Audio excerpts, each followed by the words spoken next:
નમસ્કાર વિદ્યાર્થી મિત્રો, ધોરણ 11 ફિઝિક્સમાં લાસ્ટ લેક્ચરની અંદર આપણે પ્રકરણ નંબર 3 નો અંતિમ ટોપિક કે જેનું નામ હતું સાપેક્ષ વેગ તરફ આપણે એ આગળ વધ્યા હતા અને એના રિલેટેડના આપણે ન્યુમેરિકલ્સ પણ આપણે સોલ્વ કર્યા હતા. ક્લિયર?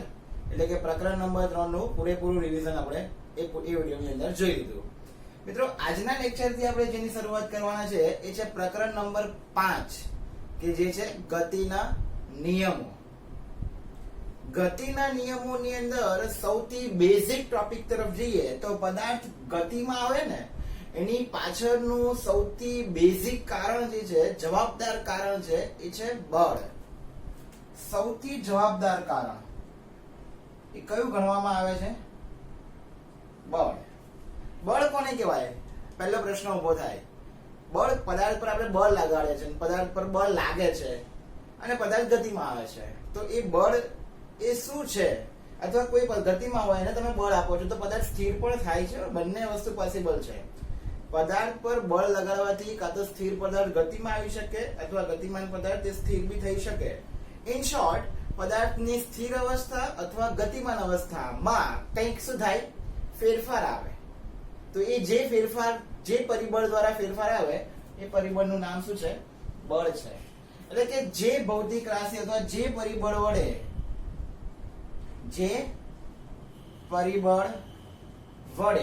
પદાર્થની સ્થિર અથવા ગતિમાન અવસ્થામાં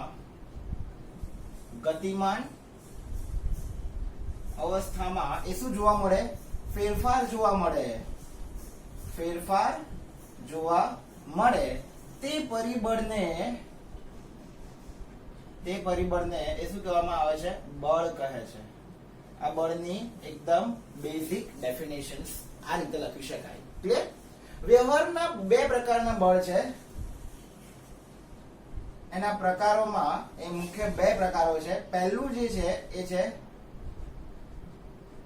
સંપર્ક બળ અને બીજું જે છે એ છે ક્ષેત્ર બળ.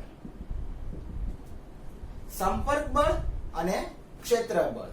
સંપર્ક બળ કોને કહેવાય?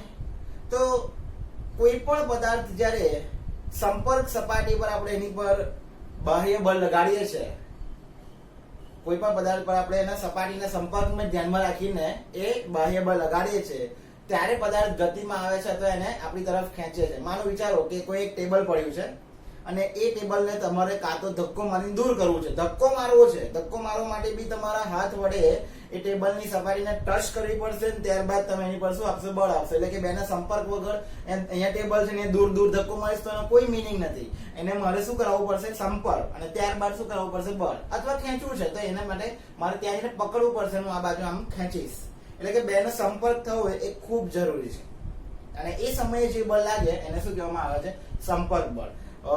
વસ્તુ સમજવાની એ છે કે સંપર્ક બળ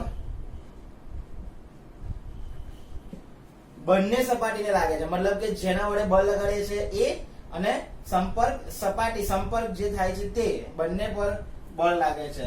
સંપર્ક બળ એ સંપર્કમાં રહેલ બંને પદાર્થ પર લાગે છે. એટલે તમે ખેંચો છો કોઈ વસ્તુને, તમે પોતાની તરફ ખેંચો છો તો તમારા હાથ પર બળ લાગે અને ટેબલ પર બળ લાગે અને તમે ધક્કો મારો છો તો બી વસ્તુ એની જ પોસિબલ. ક્ષેત્રબળ. ક્ષેત્રબળ એટલે કોઈ એવું એનો વિસ્તાર ફેલાયેલો હોય કે જેમ કે લઈએ ક્ષેત્રબળ કેટલા છે આપણે શીખેલા જ છે ઓલરેડી. એમાં પહેલું બળ આવે છે ગુરુત્વાકર્ષણ બળ, બીજું બળ આવે છે ચુંબકીય બળ, ત્રીજું આપણે લખીએ છીએ વિદ્યુત બળ. તો આ બધા બળો જે છે એ કયા પ્રકારના બળો છે? ક્ષેત્ર બળો છે.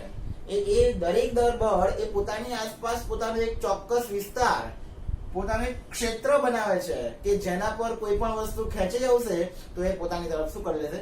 ખેંચી લેશે. બળ લગાડીને પોતાની તરફ એટ્રેક્શન કરે છે, આકર્ષી લેશે. ખ્યાલ આવે છે?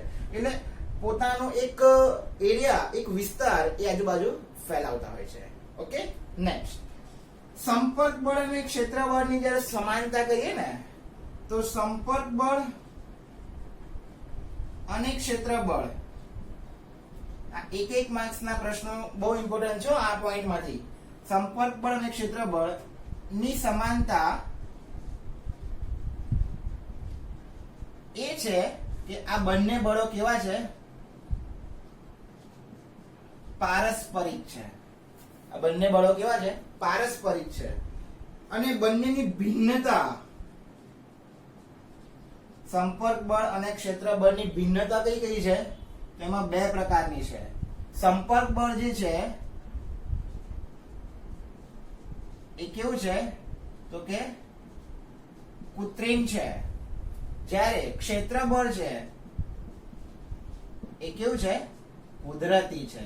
ઇન શોર્ટ, સંપર્ક બળ આપણે લગાડવું પડે છે, એટલે એ આપણા દ્વારા જનરેટ થયું કહેવાય, ઉદ્ભવ થયો કહેવાય. ત્યારે ક્ષેત્ર બળ તો એની જાતે લાગે જ છે. ગુરુત્વાકર્ષણ બળ તમે એને લગાડવાની જરૂર નહીં પડે, એ તો ઓબ્વિયસલી દરેક જગ્યાએ અવેલેબલ છે જ. અને નંબર 2, સંપર્ક બળ જે છે એ કેવું છે? અસંરક્ષી. જ્યારે ક્ષેત્ર બળ છે એ કેવું છે? સંરક્ષી છે. આનો મતલબ શું? સંરક્ષી અને અસંરક્ષીમાં શું ડિફરન્સ? સંપર્ક બળ અસંરક્ષી છે, મતલબ તમે જ્યારે કોઈ પદાર્થ પર ધક્કો લગાવ્યો, તમારે જ્યાં પદાર્થને ટેબલ લઈ જવું છે ત્યાં લઈ ગયું, ફરી તમે બળ શું કરી દેશો? નહીં લગાવો. એટલે કે તમે સંપર્ક હટાવી દેશો, બળ જતું રહેશે, મતલબ કે બળ નહીં લાગે. જ્યારે ક્ષેત્ર બળ તમે નહીં લગાડશો, એ તો એની જાતે કુદરતી છે, તો એ લાગ્યા જ કરવાનું, એ પોતાનું સંરક્ષણ કરે છે, મતલબ કે બળ જળવાઈ રહે છે. સંપર્ક બળ જે છે એ જ્યાં સુધી તમે બળ લગાડશો ત્યાં સુધી રહેશે, એની અસર ત્યાં સુધી જ રહેશે. જેવું તમે લગાડવાનું બળ બંધ કરી દીધું કે અસર શું કરી દેશે? નાબૂદ કરશે. એટલે એ એનું સંરક્ષણ કરી શકતો નથી. ખ્યાલ આવી ગયો? આ મહત્વના એક માર્ક્સના પોઈન્ટ આમાંથી પણ એ પૂછાઈ શકે છે. ઓકે, તો હવે આવીએ છીએ આપણે જડત્વ તરફ. મેન નેક્સ્ટ પોઈન્ટ જે છે એ શું શીખ્યા હતા આપણે? જડત્વ. જડત્વ કોને કહેવાય? ઇન શોર્ટ, એક જ લાઈનની અંદર જો જડત્વની ડેફિનેશન લખી હોય ને તો લખી શકાય, જડત્વ એટલે ફેરફારનો વિરોધ. જડત્વ એટલે ફેરફારનો વિરોધ. બસ, ધેટ્સ ઇટ. જડત્વનો મીનિંગ આખા લાઈનમાં આવી ગયો. કોઈ વસ્તુ જે સ્થિતિમાં છે એ સ્થિતિમાંથી જો તમે એનો ફેરફાર કરશો તો એ જડત્વનો નિયમ, જડત્વ પોતાનું જે તે વસ્તુનું જડત્વ એનો શું કરશે? વિરોધ કરશે. That's it. ઘણા બધા એક્ઝામ્પલ મેં તમને આપેલા આની અંદર. બસ વાળું એક્ઝામ્પલ આપેલું કે તમે બસમાં બેઠા છો, બસ સ્થિર છે, બસમાં બેઠા છો અને બસ સ્થિર છે. અચાનક બસ ચાલુ કરશે તો તમે શું કરો છો? પાછળની તરફ નમો છો. કેમ? કારણ કે તમે કેવા હતા? સ્થિર. એટલે તમારું જડત્વ કયું હતું? સ્થિર જડત્વ. તમે અચાનક બસ ગતિમાં આવી, તેની સાથે સાથે તમે પણ કેવા આવ્યા? ગતિમાં. પણ તમે પોતાનું સ્થિત જડત્વ જે પહેલા હતું એ જાળવી રાખવાનો પ્રયત્ન કરો છો. મતલબ કે જે ફેરફાર થયો છે એને શું કરવાનો પ્રયત્ન કરો છો? વિરોધ થાય છે. અને એ વિરોધના કારણે એ શું આવે છે? આપણે પાછા તરફ કહીએ છીએ, જેનું નામ છે જડત્વના કારણે. એ જડત્વનો ગુણધર્મ છે. હા, તમારે કહેવું નહીં પડતું, ઓટોમેટિક એની સ્થિતિ લગાડી જ દે છે. તમે બસમાં ઊભા હોય અને ગતિમાં હોય બસ, અને તમે ઊભા છો, અચાનક ડ્રાઈવર બ્રેક લગાડશે તો શું કરશો? તમે આગળ નમી જશો. કારણ કે તમે ગતિમાં હતા, ડ્રાઈવરે બ્રેક લગાડી તો તમે સ્થિર થવા જઈ રહ્યા છો, પણ તમારું બોડી કેવી જડત્વ ધરાવે છે? ગતિક. અને એના કારણે તમે શું કરો છો? આગળની તરફ ઝૂકી જાઓ છો. કેમ? કારણ કે ગતિક જડત્વનો નિયમ તે ઘડી લાગુ પડતો હોય છે. ક્લિયર? તો આ દરેક મુદ્દાઓ એ તમારે નોંધ કરવા. નેક્સ્ટ, હવે આપણે જઈએ છીએ ન્યૂટનના ગતિના નિયમો તરફ. બળ વિશેની જો આટલી માહિતી તમારી જોડે અવેલેબલ હોય ને તો હવે ન્યૂટનના ગતિના નિયમો તરફ એ આપણે ઈઝી વેમાં ઓબ્વિયસલી જઈ શકીએ છીએ. ડાયરેક્ટ ન જોવા, આપણે આ બળની માહિતી શીખ્યા પછી જોઈએ ને તો થોડીક ઇફેક્ટ એ આપણા મનમાં બી સારી રહેશે. ન્યૂટનનો ગતિનો પહેલો નિયમ લખો અને સમજાવો. આવો પોઈન્ટ છે. ન્યૂટનની ગતિનો પહેલો નિયમ લખો અને સમજાવો.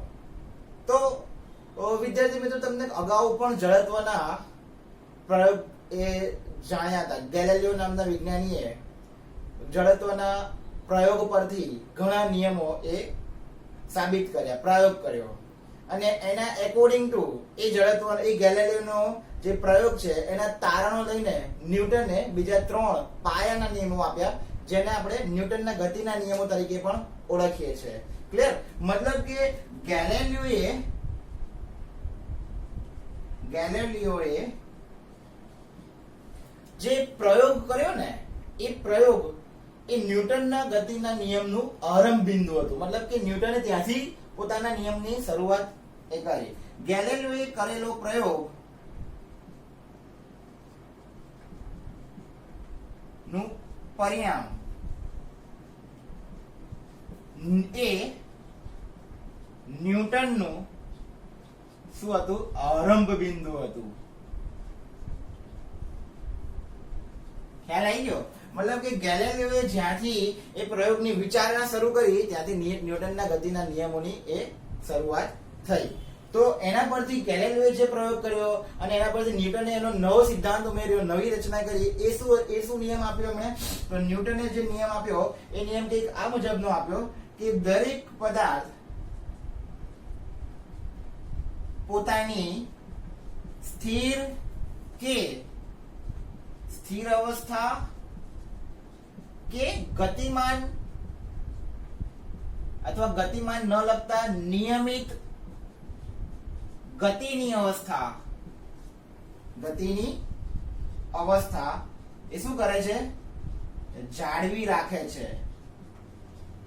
દરેક પદાર્થ પોતાની સ્થિર અવસ્થા અથવા તો નિયમિત ગતિની અવસ્થા જાળવી રાખે છે. ક્યારે? સિવાય કે તેના પર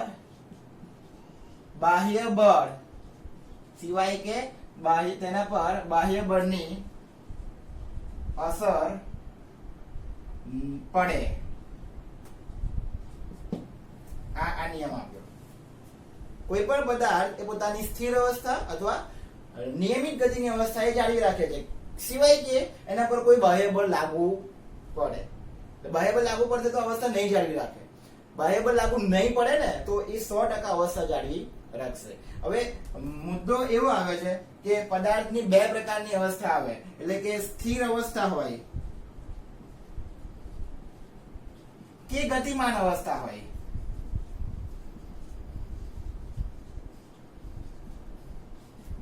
પ્રવેગનું મૂલ્ય બહુ ઇમ્પોર્ટન્ટ છે આમાં. પ્રવેગ કેવો હોવો જોઈએ એ બી મહત્વનું છે. તો એ અવસ્થામાં પ્રવેગનું મૂલ્ય એ ઇમ્પોર્ટન્ટ પોઈન્ટ છે. તો પ્રવેગના મૂલ્યને એકોર્ડિંગ ટુ ન્યૂટને એક નવો નિયમ આ રીતે પણ રજૂઆત કર્યો. જે શું રજૂઆત કર્યો? તો કે જો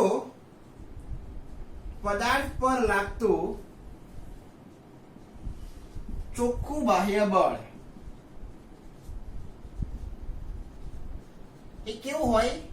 0 હોય. પદાર્થ પર લાગતું ચોખ્ખું બાહ્ય બળ 0 હોય તો તેનો પ્રવેગ પણ એ કેટલો થાય? 0 થાય.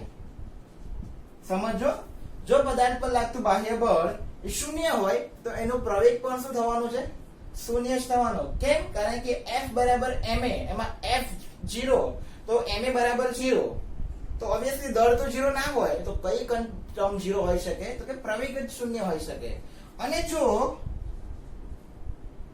પદાર્થ પર બળ લાગતું હોય તો તેનો પ્રવેગ એ કેવો હોય છે? અશૂન્ય હોય. એનો પ્રવેગ કેવો હોય છે? અશૂન્ય હોય છે. તો આ રીતે તમારા ન્યૂટનના 2 નિયમો એ નિયમ બંનેનો કન્ટેન્ટ સેમ છે. બંનેનું કન્ટેન્ટ કેવું છે? એક સમાન છે. તમને પૂછવામાં આવે 1 માર્કમાં તો તમારે આ નિયમ એ લખવાની ફરજ પડે. ઉપલો નિયમ લખો તો એ ખોટો નથી, કન્ડિશન તો એની એ જ સમજાવે છે. પણ આપણે આ બીજો નિયમનું સ્ટેટમેન્ટ છે ને એ વધારે ધ્યાનમાં રાખવાનું, કારણ કે રિપીટિશન ની અંદર આપણે એ જ વસ્તુ યુઝ કરતા હોય છે જેમ જેમ આગળ જરૂર પડે છે તેમ. Okay, next. એટલે આ વસ્તુ પરથી આપણને નિયમ આપ્યો ને એ નિયમ પરથી શું સમજાયું? તો જો પદાર્થ પર બળ લગાડીશું તો પદાર્થની સ્થિતિ બદલાશે, અવસ્થા ચેન્જ થશે. એટલે કે ન્યૂટનનો ગતિનો પહેલો નિયમ ન્યૂટનનો ગતિનો પહેલો નિયમ શું આપે છે? તો કે બળની વ્યાખ્યા આપે છે. બહુ જ મહત્વનો અને 1 માર્ક્સમાં પૂછાય એવો મહત્વનો પોઈન્ટ આવ્યો. ન્યૂટનની ગતિનો પહેલો નિયમ ખાલી જગ્યાનું મૂલ્ય આપે છે, એટલે કે ખાલી જગ્યાની વ્યાખ્યા આપે છે, તો કે બળની, અથવા તો ખાલી જગ્યા આપે છે તો કે બળની વ્યાખ્યા આપે છે. આ નિયમ પરથી બળ કેટલું લાગે છે ના શોધી શકીએ. હા, એટલું ખબર પડે કે જો પદાર્થની સ્થિતિ બદલાઈ એનો મતલબ કે એની પર બળ લાગ્યું. That's it. ખ્યાલ આવી ગયો? કેટલું બળ લાગ્યું એ આ નિયમ પરથી ના સમજાય, એટલા માટે બળનું મૂલ્ય નથી આપતું, જે આ નિયમની મર્યાદા કહેવાય, લિમિટેશન્સ કહેવાય. નિયમના પહેલા ન્યૂટનના ગતિના પહેલા નિયમની મર્યાદા શું છે? તો કે એના પરથી આ નિયમ પરથી બળનું મૂલ્ય એ જાણી શકાતું નથી. અને એક બીજો મહત્વનો પોઈન્ટ, ન્યૂટનનો ગતિનો પહેલો નિયમ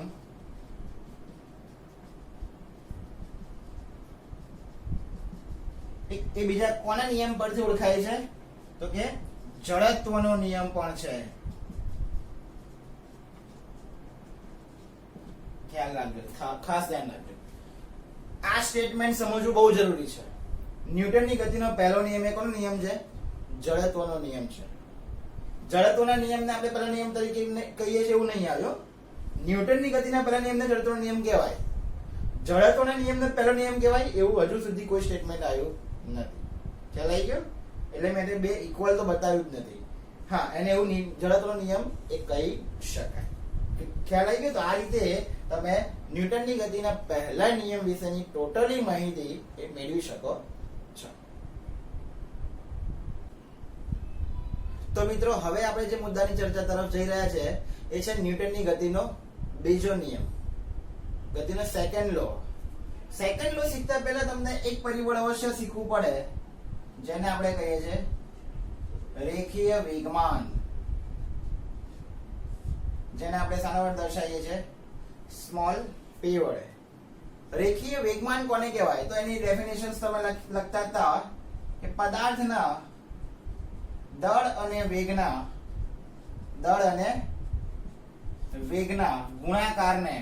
ગુણાકાર છે, સમજો, ગુણાકારને એ શું કહેવામાં આવે છે? વેગમાન કહે છે. પદાર્થનું દળ અને વેગ ના ગુણાકારને શું કહેવાય? વેગમાન કહે છે. એટલે ઇક્વેશન્સ લખવું હોય તો વેગમાન બરાબર દળ ગુણ્યા વેગ. આ એક સમીકરણ ખાસ ધ્યાનમાં રાખવું. સંજ્ઞાના ફોર્મેટમાં લખવું હોય તો p બરાબર શું લખી શકાય? દળ એટલે m અને વેગ એટલે v. p બરાબર mv, જે વેગમાનનું સમીકરણ બને છે. ઓકે, આના પરથી એક માર્ક્સમાં પૂછાયેલો પ્રશ્ન કે વેગમાનનો એકમ લખવો હોય તો એકમ દળનો એકમ શું થાય?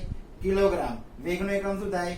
મીટર પર સેકન્ડ. તો કમ્બાઈન વાંચો, કિલોગ્રામ ઇન્ટુ મીટર પર સેકન્ડ એ વેગમાનનો એકમ પણ છે તેમ કહી શકાય. અથવા આનો બીજો પણ એકમ છે, જેને શું કહેવામાં આવે છે? Newton into second. ન્યૂટન જે છે એ બળનો એકમ છે અને એનો સેકન્ડ એ સમયનો બંનેનો પરિમાણ એ રેખીય વેગમાનની જ એ સમજૂતી આપે છે તેમ કહી શકાય. ક્લિયર? તો એક આ મુદ્દો પણ ધ્યાનમાં રાખવાનો. એના પરથી એનું પારિમાણિક સૂત્ર બનાવવું હોય, ડાયમેન્શનલ ફોર્મ્યુલા શીખેલા છો આપણે. એમાં કેજી હોય એટલે શું લખવાનું? m⁻⁴. મીટર છે એટલે l⁻⁴. સમય છે t⁻⁻⁴. કેમ? કારણ કે છેદમાં છે અંશમાં એટલે તેના પરિમાણ -1 થઈ જશે. ક્લિયર? તો આ રીતે એની બેઝિક માહિતી એ તમને ખબર પડી શકે છે. હવે તમે બે શબ્દો શીખ્યા. અગાઉ શીખ્યા એ વેગ શીખ્યા અને હવે શીખ્યા એ વેગમાન શીખ્યા. પ્રશ્ન ઉભો થાય કે વેગ અને વેગમાનમાં ડિફરન્સ શું છે? ફરક શું છે? અથવા તો વેગ કરતા વેગમાન એ કઈક વધુ માહિતી આપે છે, તો કેવી રીતે ખબર પડે? તો એના માટે એક એક્ઝામ્પલ લઈએ. એક કાંકરી લઈએ અને એક શું લઈએ છે? પથ્થર. આ બંનેને સમાન વેગથી કોઈ માણસને તરફ ફેંકવામાં આવે છે. કાંકરી અને પથ્થરનો વેગ એ બંને કેવો રાખીએ છીએ આપણે? એક સમાન. તો કયા પદાર્થથી એ ઈજા વધુ થશે? તમે ઓબ્વિયસલી કહેશો કે પથ્થરથી. તો કે કેમ? બંનેના વેગ તો સરખા છે. આપણે જેટલી કાંકરીને જેટલા વેગથી ફેંકીએ છીએ, પથ્થરને એટલા વેગથી જ ફેંકીએ છીએ, તો વેગ તો સમાન, પણ આ બંનેનું સાઈઝ જુઓ, બંનેનું દળ જુઓ, બંનેના દળ કેવા હશે? ડિફરન્ટ હશે, અલગ હશે. અને એમાંય જેનું દળ વધારે હશે ને એનું વેગમાન વધારે, અકોર્ડિંગ ટુ ધીસ ઇક્વેશન. દળ વધારે તેનું વેગમાન વધારે. વેગ બંનેનો સમાન કયો મેં, એટલે વેગમાં કોઈ ડિફરન્સ નહીં.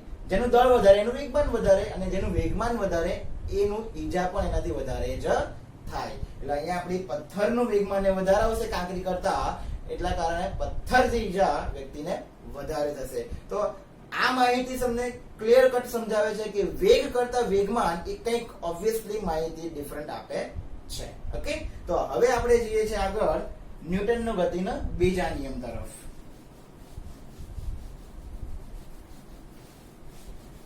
ટોપિકનું નામ છે ન્યૂટનનો ગતિનો બીજો નિયમ. અને એના પરથી આપણે એક સમીકરણ પણ મેળવી લાવવાનું છે. ન્યૂટનનો ગતિનો બીજો નિયમ લખો અને એના પરથી F બરાબર ma જે મેઇન ઇક્વેશન છે, મેઇન પોઈન્ટ છે, એને પણ આપણે સાબિત કરવાનું છે. તો ફર્સ્ટ ઓફ ઓલ આપણે શરૂઆત કરીશું એના નિયમથી. નિયમ શું છે? તો કે સ્ટેટમેન્ટ વર્ડ ટુ વર્ડ આવવું જોઈએ, લાઈન ટુ લાઈન આવવું જોઈએ. પદાર્થના વેગમાનના ફેરફારનો સમય દર, પદાર્થના વેગમાનના ફેરફારનો સમય દર તેના પર લાગતા પરિણામી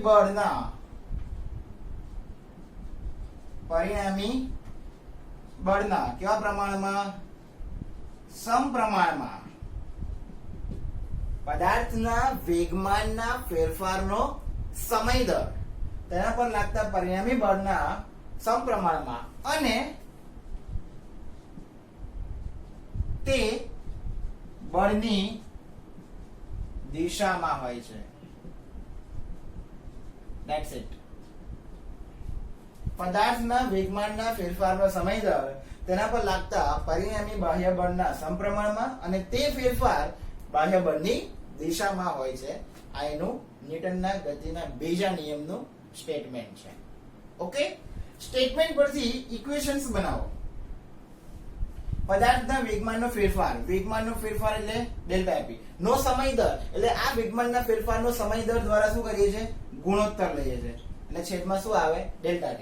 આને વાંચવું હોય તો પદાર્થના વેગમાનના ફેરફારનો સમય દર તેના પર લાગતા પરિણામી બળ એટલે શું કહીએ છીએ? F ના કેવા પ્રમાણમાં છે? સમપ્રમાણમાં. જોઈ લો, સ્ટેટમેન્ટ પરથી જ તમે ઇક્વેશન્સ બનાવી શકો છો. પદાર્થના વેગમાનના ફેરફારનો સમય દર તેના પર લાગતા પરિણામી બાહ્ય બળના સમપ્રમાણમાં હોય છે. ખ્યાલ આવી ગયો? નાઉ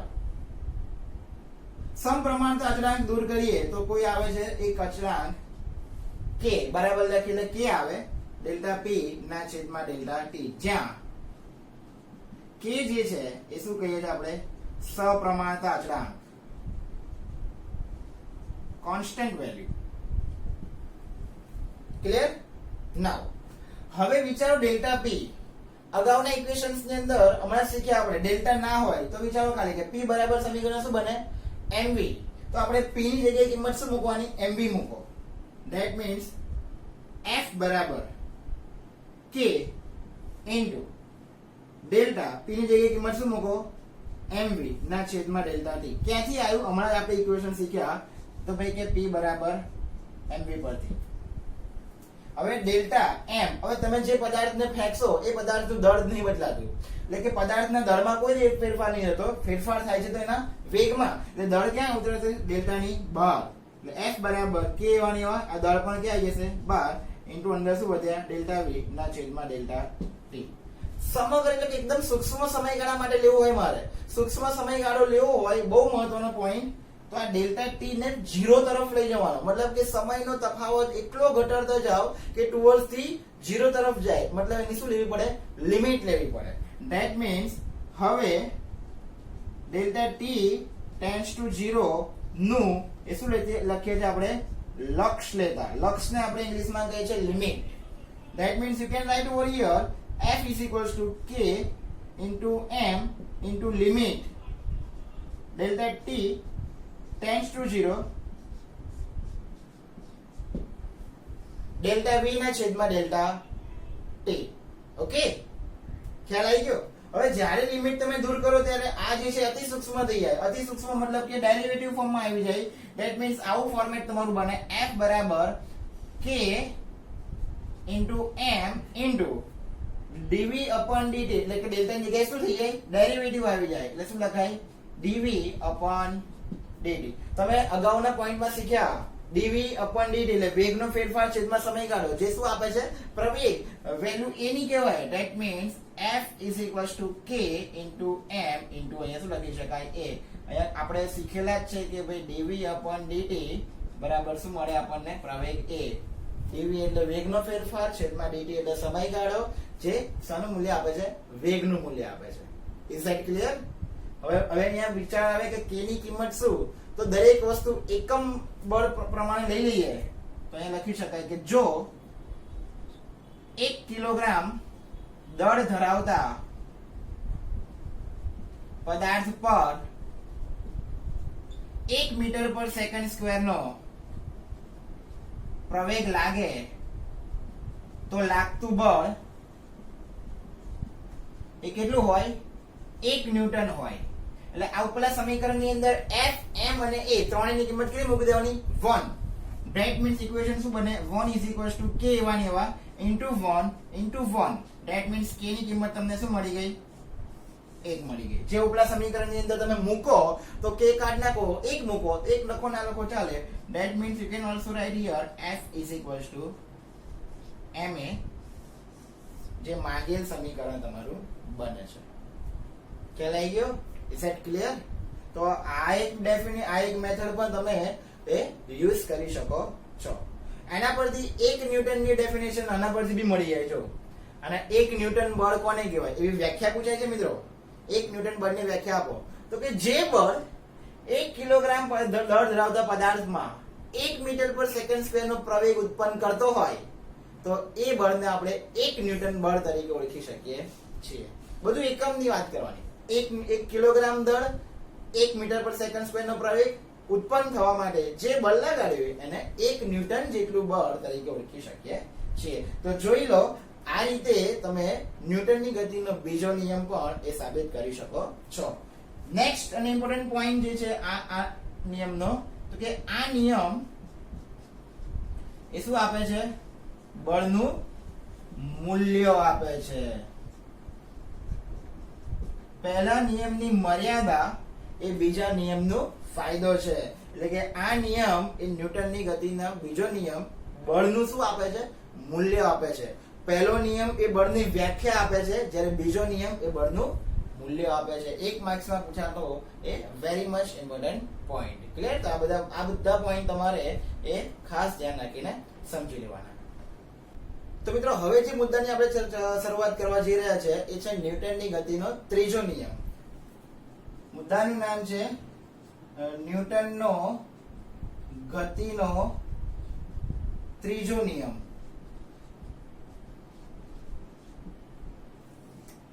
ઓકે, નિયમનો ફર્સ્ટ ઓફ ઓલ વિધાન બહુ ઈઝી છે, દરેકને આવડે છે, અગાઉમાં પણ ભણેલા છો. એકદમ સિમ્પલ વિધાન યાદ રાખવાનું. આઘાત બળ અને પ્રત્યાઘાત બળ કેવા હોય? આઘાત બળ અને પ્રત્યાઘાત બળ સમાન મૂલ્યના અને પરસ્પર કેવી દિશામાં હોય? વિરુદ્ધ દિશામાં હોય છે. વિરુદ્ધ દિશામાં હોય છે. ખ્યાલ આવી ગયો? જે નિયમનું વિધાન છે. આઘાત બળ અને પ્રત્યાઘાત બળ સમાન મૂલ્યના અને પરસ્પર વિરુદ્ધ દિશામાં એ લાગુ પડતા હોય છે. એટલે આની અંદર ટોટલ 2 બળ આયા. એક બળને આપણે એક બળ જે છે એને આપણે કયું બળ કહી શકીએ? તો કે ક્રિયા બળ, જેના વડે ક્રિયા થાય છે. ખ્યાલ આવી ગયો? અને એ જ વખતે લાગતું બીજું બળ એ કયું બળ હશે? તો કે આ ક્રિયા બળની શું આપે? પ્રતિક્રિયા. એટલા માટે આપણે એને કયું બળ કહીએ છીએ? પ્રતિક્રિયા બળ. તો આમાં બે બળમાં કોઈ એક બળને ક્રિયા બળ અને બીજા બળને આપણે પ્રતિક્રિયા બળ તરીકે પણ ઓળખી શકીએ છીએ. અને એક મહત્વની સૌથી ઇમ્પોર્ટન્ટ પોઈન્ટ કે આ બંને બળોમાં પ્રશ્ન એવો થાય કયું બળ પહેલા લાગે અને કયું બળ પછી લાગે. તો કે ક્રિયા બળ અને પ્રતિક્રિયા બળ એ હંમેશા એક સાથે લાગે. આ બંને બળો એક સાથે જ લાગે છે. આ એક મુદ્દો તમને પૂછાયો તો ઘણી વખત મેં તમને પોઈન્ટ ક્લિયર કરાયો છે, તે છતાં હું આની પર ભાર મૂકું છું. એક માર્ક્સમાં પ્રશ્ન પૂછાય છે કે ક્રિયા બળ પહેલા લાગે કે પ્રતિક્રિયા બળ પહેલા લાગે. તો દરેક વિદ્યાર્થી એ સમજ એવું ઉતાવળમાં લખી દે છે કે ક્રિયા બળ પહેલા લાગે, પણ પ્રશ્નનો જવાબ એવો ના આવે. પ્રશ્નનો જવાબ શું આવે? તો કે ક્રિયા બળ અને પ્રતિક્રિયા બળ બંને એક સાથે જ લાગે. જેવો પદાર્થ પર ક્રિયા બળ શરૂ થયું એની પ્રતિક્રિયા ઓબ્વિયસલી શરૂઆત થઈ જ જાય છે. ક્લિયર? એટલે આના પરથી એવો પોઈન્ટ એક નિશ્ચિત થઈ ગયો કે બળો હંમેશા સામાન્ય જોડમાં જ રહે અથવા તો જોડમાં જ હોય. એકલું અટલું બળ અસ્તિત્વ ધરાવતું નથી. કોઈ પણ સિંગલ બળ એ ક્યારેય અસ્તિત્વ ધરાવી શકતું નથી. ખ્યાલ આવી ગયો? એટલે આ એક મહત્વનો પોઈન્ટ આના પરથી પણ તમને સમજાયો. આનું એક્ઝામ્પલ તમારે લખવું હોય તો તમને ખબર જ છે કે હાથની આંગળીઓ વચ્ચે, હાથની આંગળી અને અંગૂઠા વચ્ચે એ શું દબાઈએ આપણે? સ્પ્રિંગ દબાવો. હવે સ્પ્રિંગ જેમ દબાશે એમ તમને ખબર પડે છે કે જેમ સ્પ્રિંગ તમને આંગળીઓ વડે દબાવશો તો તમારી આંગળી પર સ્પ્રિંગ પણ વિરુદ્ધ દિશામાં પોતાનું બળ લગાડે છે. એ અનુભવાશે, દેખાશે નહીં પણ શું થાય છે? અનુભવાય છે. તમે જેટલું સ્પ્રિંગ પર બળ લગાડશો એટલું તમારી સામે સ્પ્રિંગ પર એનું પ્રતિક્રિયા બળ એનું ઓબ્વિયસલી લાગુ પડે છે. એટલે સ્પ્રિંગ અને આપણા આંગળીનો સંપર્ક થયો એટલે કે એ સંપર્ક થાય એવી કન્ડિશનમાં બળ લાગુ પડે છે. તો શું સર સંપર્ક ના થતો એવા બળમાં? માનો કે પથ્થર તમે ઉછાળ્યો ઉપર, હવે પથ્થર ઉછાળ્યો એટલે તમને ખબર છે કે થોડા સમય પછી નીચે આવશે. કેમ થાય? કે ગુરુત્વાકર્ષણના કારણે ખેંચી આવે છે, આકર્ષણ લાગે છે. પણ સમજવાની વાત એવી છે કે પૃથ્વી જેટલું પથ્થર પર ગુરુત્વાકર્ષણનું આકર્ષી બળ લગાડે છે ને, એટલું જ આકર્ષી બળ પથ્થર પણ એ પૃથ્વી તરફ લગાડે છે જ. પણ પૃથ્વીની સાપેક્ષે પથ્થરનું દળ એ નહિવત કહેવાય. પૃથ્વી તો દળદાર છે, એની સાપેક્ષે પથ્થરનું દળ એ નહિવત કહેવાય. એટલા માટે એનું મૂલ્ય અવગણ્ય તરીકે લેવામાં આવે છે. અને એટલા માટે પથ્થર એ અમુક સમય પછી ક્યાં આવી જાય છે? પૃથ્વી તરફ ગુરુત્વાકર્ષણના કારણે ખેંચાઈ આવે છે. ઇન શોર્ટ, ન્યૂટનની ગતિનો ત્રીજો નિયમ એ સંપર્કમાં સપાટીમાં હોય એને પણ અને સંપર્ક સપાટીમાં ના હોય એવા બળો માટે પણ એ લાગુ પડે છે. ક્લિયર?